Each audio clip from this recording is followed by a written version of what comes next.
अस्सलाम वालेकुम नाज़रीन, आप देख रहे हैं दारुल वही इंस्टीट्यूट में। हूं मोहम्मद अवैस मरसद करीब मोहम्मदी साहब मौजूद हैं। कर सबसे आज हम सवाल करेंगे अच्छे और बुरे ख्वाबों में फ़र्क क्या होता है। आज हम शेख साहब से पूछेंगे। अस्सलाम वालेकुम। बुखारी की हदीस है, वालेकुम सलाम। अच्छा ख्वाब जो है अल्लाह की तरफ से, बुरा ख्वाब शैतान की तरफ से।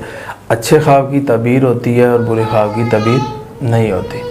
अब यह है कि अच्छा ख्वाब जो है वो एक नेक आदमी को आता है। अच्छे ख्वाब का कोई ना कोई मकसद लाजमी होता है और अच्छा ख्वाब जो है वो बाब मकसद होता है और अच्छा ख्वाब एक नेक आदमी को आएगा।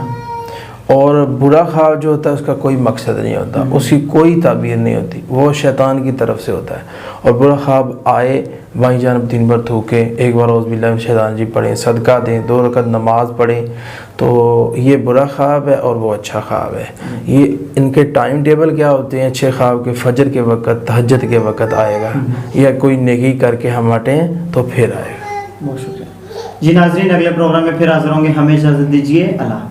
बेहतरीन सदका जारियाँ हासिल करने के लिए इस वीडियो को लाइक करें, शेयर करें और कमेंट करें।